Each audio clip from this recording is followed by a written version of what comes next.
حضرات گرامی، آج کے خطبہ جمعہ کے لیے جس موضوع کا انتخاب کیا گیا وہ موضوع ہے 7 خوش نصیب لوگ، یعنی وہ دن جب محشر برپا ہوگا، میدان محشر میں سارے کے سارے لوگ حاضر کیے جائیں گے۔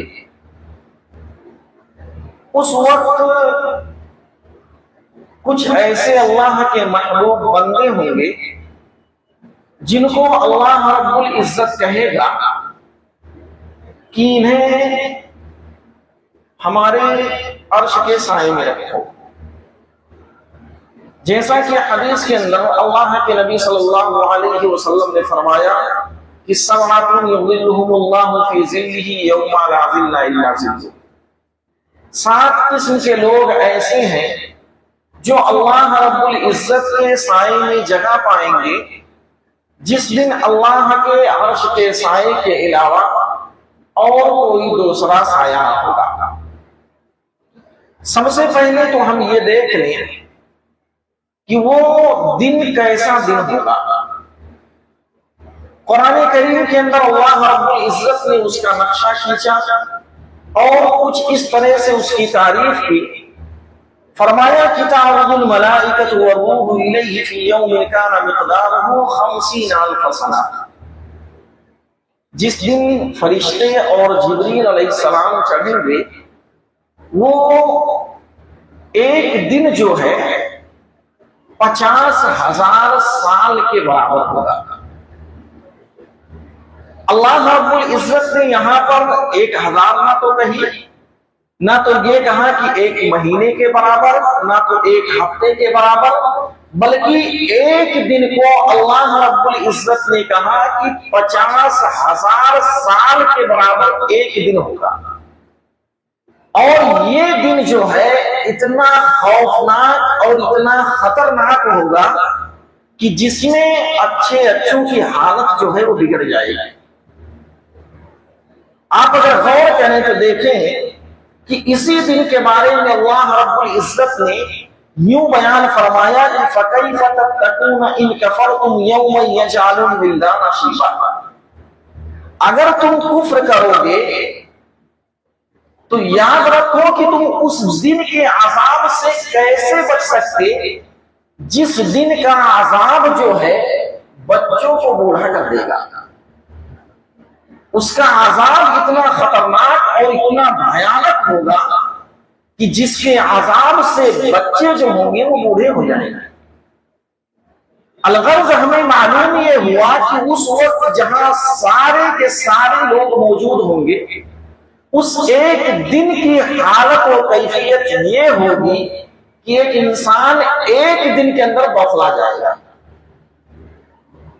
اور یہیں پر اللہ رب العزت نے یہ بھی بیان فرما دیا کہ یہ کن لوگوں کے لیے ایسا ہوگا، جو فاسق و فاجر ہوں گے، جو اللہ کے نافرمان بندے ہوں گے، جو گناہوں میں اپنی زندگی گزار کر اس دنیا سے گئے ہوں گے، ان کے لیے یہ دن جو ہے 50,000 سال کے برابر ہوگا۔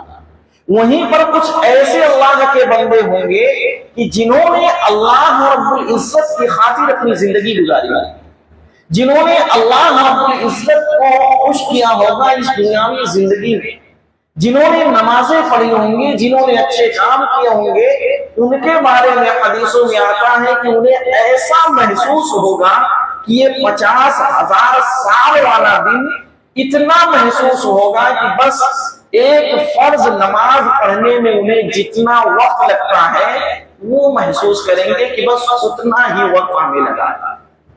ہمیں دیکھنا یہ ہے کہ آیا جب یہ ایک ایسا دن ہوگا جس دن سے کسی کو چھٹکارا نہیں ہے، جو ہم سے پہلے آئے جن کا انتقال ہو گیا وہ بھی، جو ہمارے بعد آئیں گے ان کو بھی، سارے کے سارے لوگوں کو اللہ تبارک و تعالی اس دن میدان محشر میں حاضر کرے گا اور سارے لوگوں کو اللہ رب العزت حساب و کتاب لے گا۔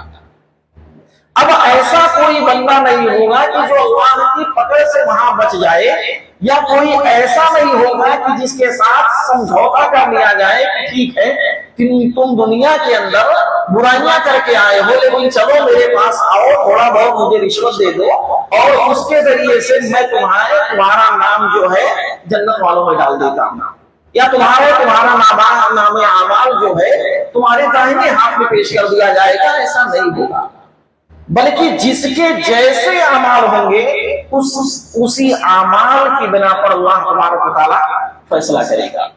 آپ دیکھیے کہ یہ کتنا خطرناک دن ہوگا جس کے بارے میں اللہ کے نبی صلی اللہ علیہ وسلم نے فرمایا تُدْنَى الشَّمْسُ يَوْمَ الْقِيَامَةِ مِنَ الْخَلْقِ حَتَّى تَكُونَ مِنْهُمْ كَمِقْدَارِ الْمِيلِ۔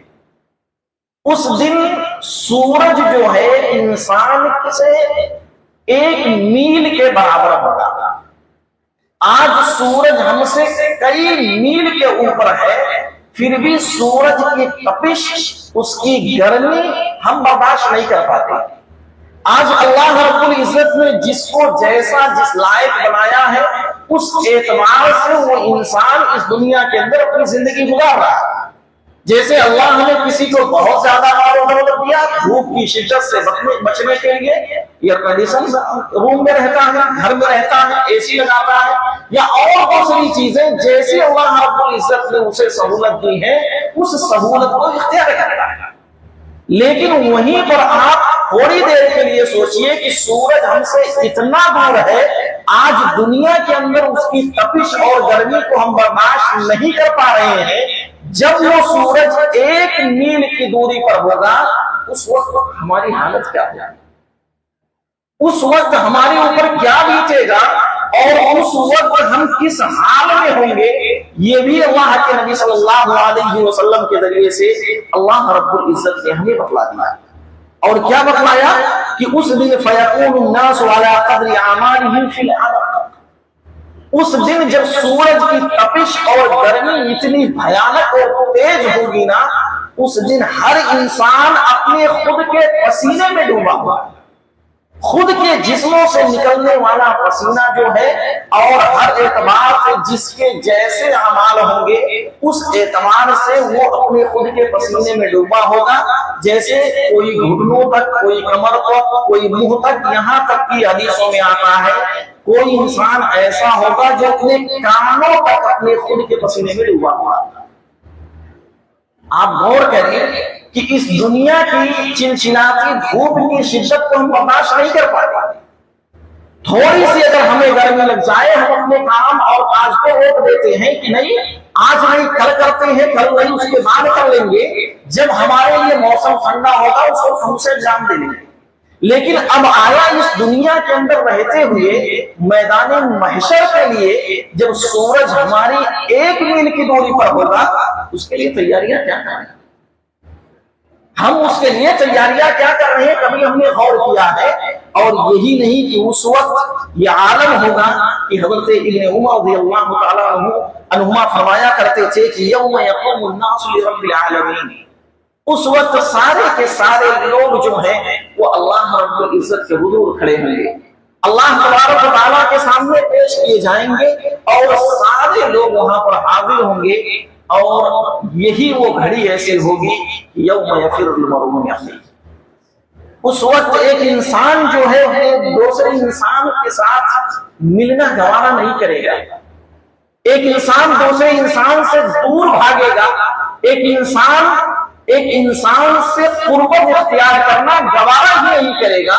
اور ایسی حالت میں جب آپ دیکھیں گے، جب اللہ کے نبی صلی اللہ علیہ وسلم نے بیان فرمایا کہ اس وقت سارے کے سارے لوگ برہنہ ہوں گے، حضرت عائشہ رضی اللہ تعالیٰ عنہ نے سوال کر لیا، اللہ کے نبی صلی اللہ علیہ وسلم اگر اس وقت سارے لوگ برہنہ ہوں گے، عورتیں جو ہیں وہ تو شرم سے مر جائیں گی، شرم سے ڈوب جائیں گی وہ عورتیں۔ اللہ کے نبی صلی اللہ علیہ وسلم نے کہا اے عائشہ، میری پیاری عائشہ، اس وقت کا عالم یہ ہوگا کہ کسی کو کسی کی فکر ہی نہیں ہوگی، ہر کوئی اپنے اپنے کے لیے پریشان ہوگا، نفسا نفسی کا عالم ہوگا، کسی کو اتنی فکر ہی نہیں لگی ہوگی کہ میرے بغل میں کون ہے یا کس حال میں، وہاں دوسروں کو نظر اٹھانے کا موقع ہی نہیں ملے گا، ہر کوئی اپنے اپنے میں پریشان ہوگا۔ کسی بھی طریقے سے اللہ رب العزت کے عذاب سے ہم بچ جائیں، اللہ تبارک و تعالیٰ کے عذاب سے بچا لیے جائیں، اللہ جو نام اعمال پیش کر رہا ہے وہ نام اعمال ہمارے داہنے ہاتھ میں مل جائے، اسی کی فکر سارے لوگوں کو لگی ہوگی۔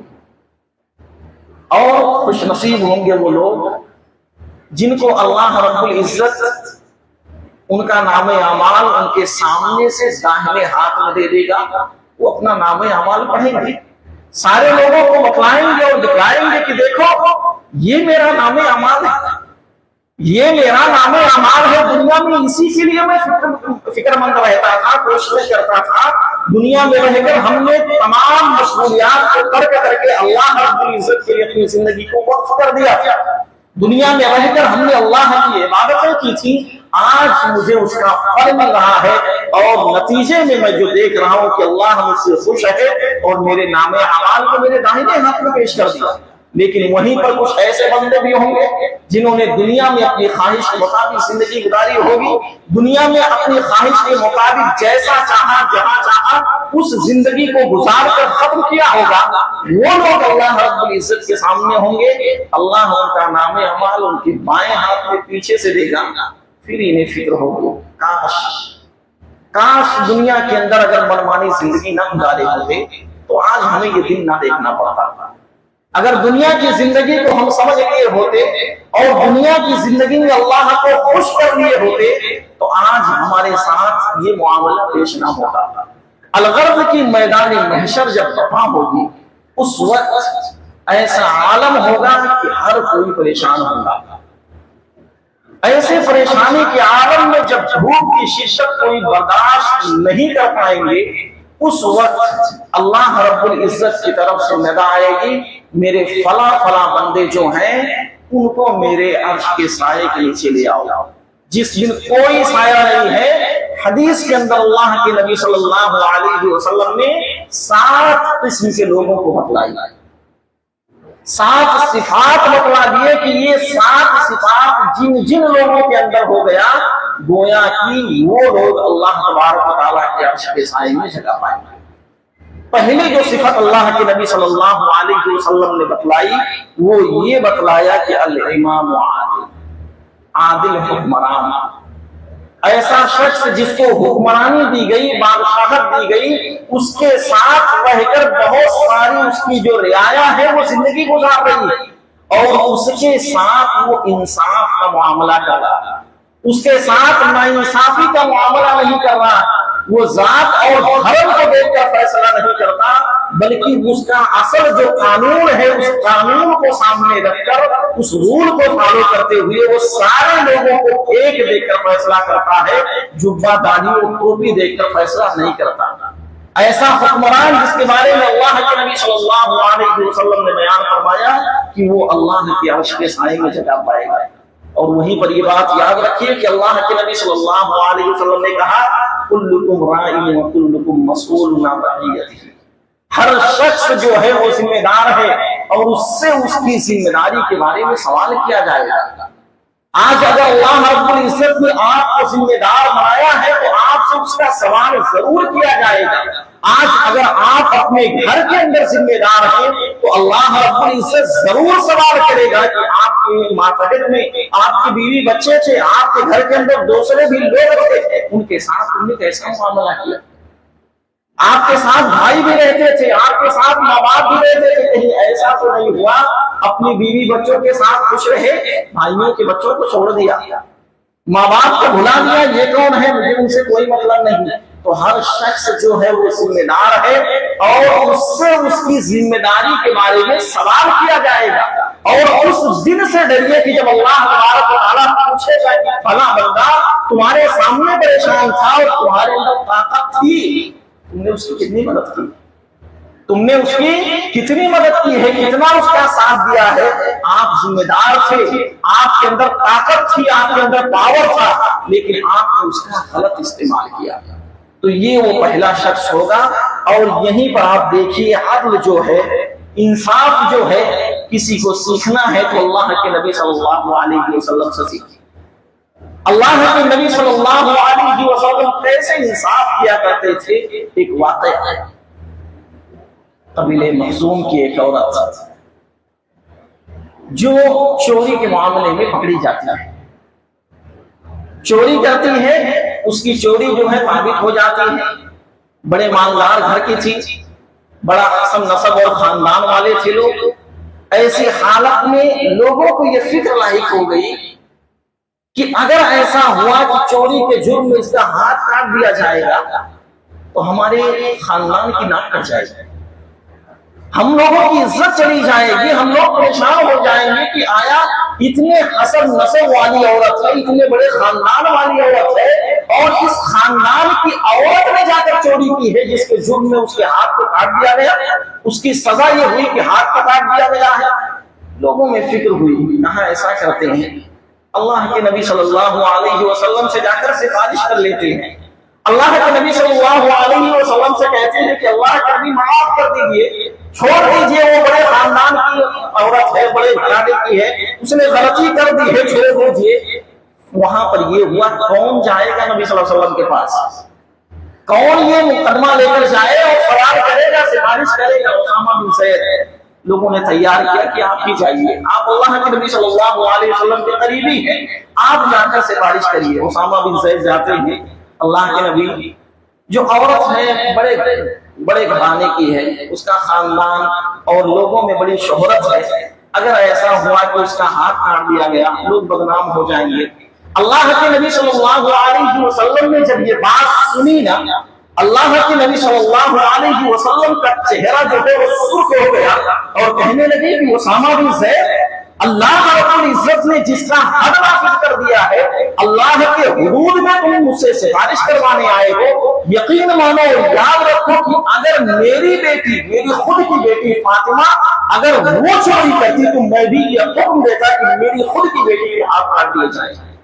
فاطمہ بنت محمد بھی اگر چوری کرے، عدل کا دستور ہے کہ ہاتھ کاٹا جائے گا. نبی صلی اللہ علیہ وسلم نے کہا کہ میں اپنی بیٹی کے ساتھ میں سمجھوتا نہیں کرتا. تم کون ہوتے ہو؟ قبیلہ مخزوم کی عورت جس کا نام فاطمہ تھا، تم اس کی سفارش لے کر میرے پاس آئے ہو؟ یہ ہرگز نہیں ہو سکتا. یہ اللہ کے نبی صلی اللہ علیہ وسلم کا عدل ہے، یہ اللہ کے نبی صلی اللہ علیہ وسلم کا انصاف تھا. اور یہی وجہ تھی کہ اس وقت کا عالم یہ تھا کہ لوگ دوہرا معیار اختیار کرتے تھے. کوئی امیر آدمی ہے، کوئی غلطی کرتا تھا، اس کو معاف کر دیتے تھے، چھوڑ دیتے تھے، جاؤ ٹھیک ہے تم نے وہ غلطی کر دی ہے، کوئی بات نہیں. لیکن وہیں پر معاشرے میں کوئی شخص ایسا ہوتا جو غریب طبقے سے ہوتا، جس کے پاس مال و دولت نہیں ہوتا تھا، وہ معمولی سی کوئی غلطی کر لیتا نا تو اس کی اس غلطی پر اسے سزا دی جاتی تھی. اللہ کے نبی صلی اللہ علیہ وسلم نے اس بات کو بھی ختم کیا اور کہا نہیں، انصاف تو انصاف ہے.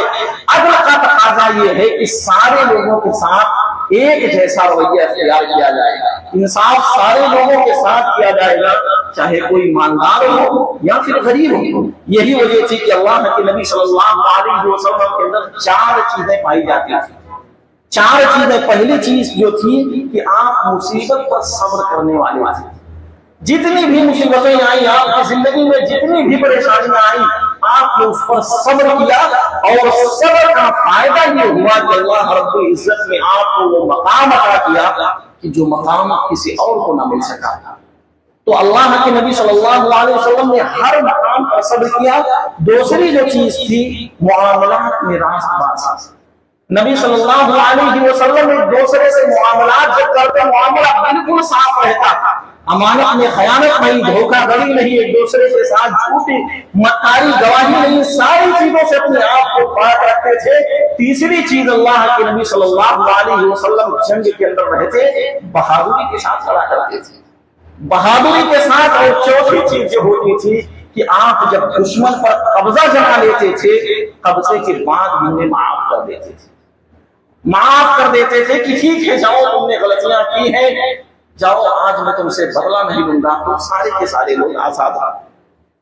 یہی وجہ تھی کہ آپ دیکھیے اللہ کے نبی صلی اللہ علیہ وسلم کیسے معاف کیا کرتے تھے. فاتح مکہ، مکہ فتح ہو گئی، اللہ کے نبی صلی اللہ علیہ وسلم داخل ہوتے ہیں خانہ کعبہ، 7 چکر لگاتے ہیں.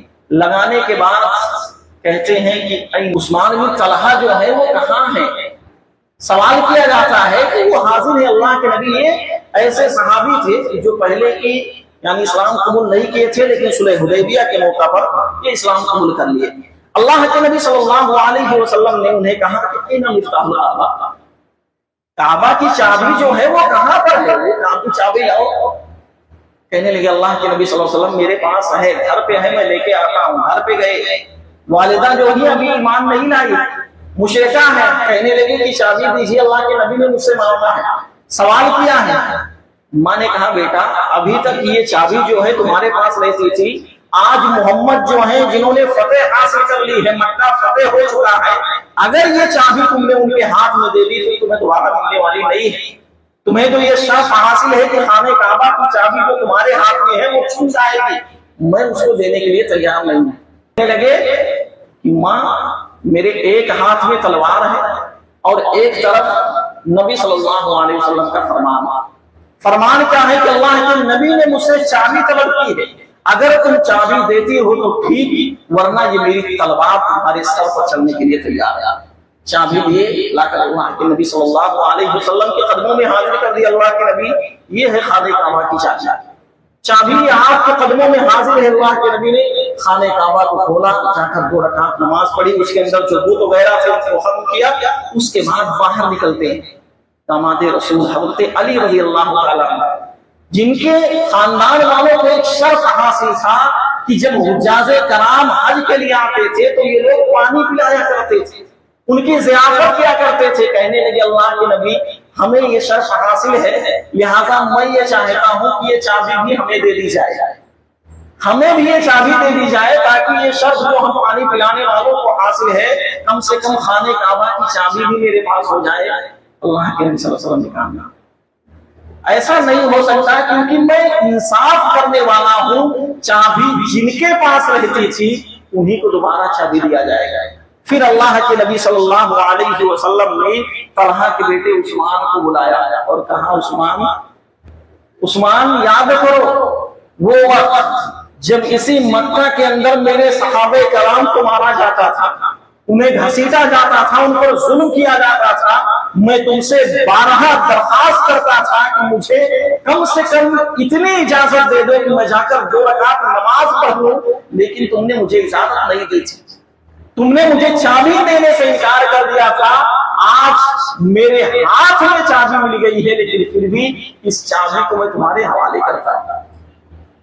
یہ اللہ کے نبی صلی اللہ علیہ وسلم کا اعلان ہے اور وہی فاتح مکہ ہے. جب اللہ کے نبی صلی اللہ علیہ وسلم حاضر ہوئے اور 2 رکعت پڑھ کر جب باہر نکلتے ہیں سارے مکہ کے لوگ سر جھکائے کھڑے ہیں.